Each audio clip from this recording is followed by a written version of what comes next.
I came a long way to get here. That will always amaze me.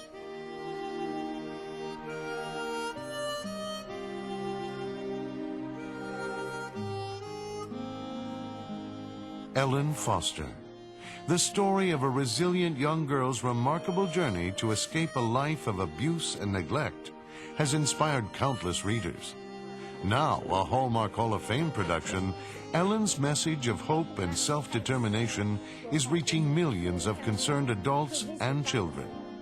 This is really a story about a girl who isn't taken care of and who has to find her own way, and who at the age of 11 takes charge of her own life and takes care of herself. It's a wonderful story. And I love everything about it, yes, from the minute I read it. Based on author Kay Gibbons' life and her own search for a new mama, Ellen Foster paints a haunting picture of the impact of abuse. Well, I think if you grow up as an abused child, that's about as tough as it can get, because children are so vulnerable and expect to be taken care of. If you grow up something, you know, only knowing one sort of thing, you think there's nothing else out there because you really don't know. Certain parents instill ego strength in their children, and certain parents don't. If someone keeps, you know, putting you down, and then, you know, there's just one person who always says, you know, you can do it, you're strong, and you're smart, and it stays with you. When Ellen's mother dies, Ellen finds an inner strength that stays with her and keeps her going. What appealed to me about the material was the whole idea that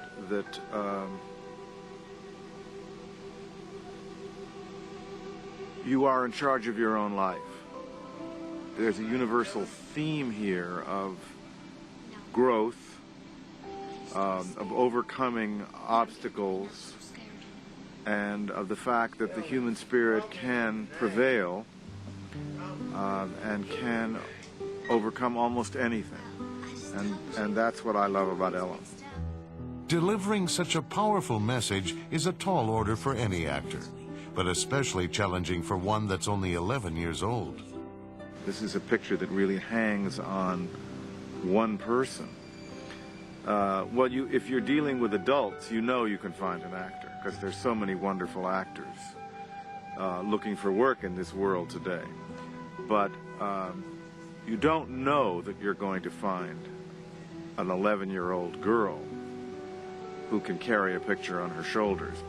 I have to say I love really doing something that's not me, and crying in the closet and being upset over something, and to me that's a challenge, and to me that's really why I'm doing this. Despite her young age, Jenna easily makes the distinction between acting, portraying a character, and her own life. In the scenes, it's kind of, I just let the character take over and let the nasty person get to Ellen, but it doesn't affect me at all, you know, because it's better to react than really try to act, because then it's like you're trying too hard.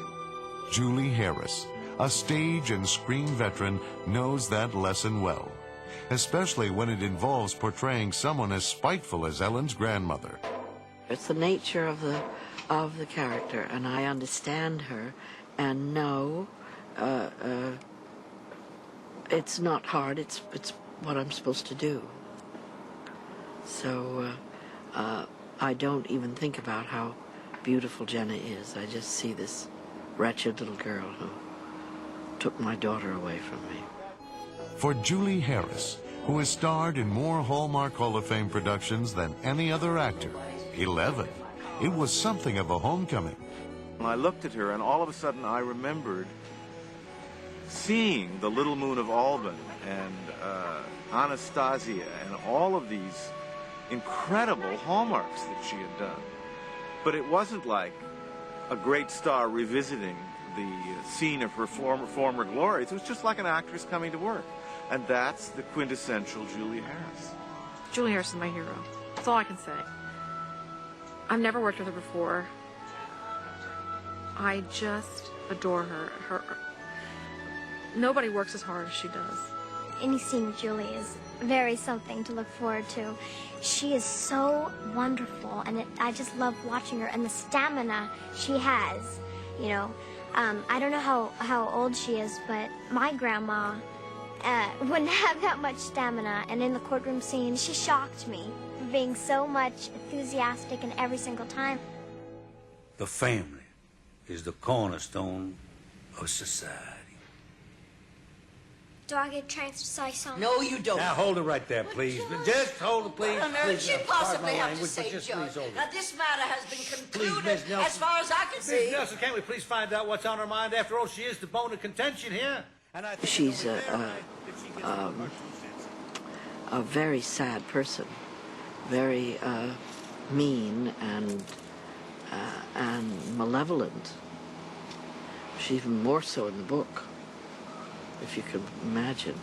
And whether you agree with her or not, I think part of you will feel disturbed and sorry for her, that she's such an unhappy, angry woman.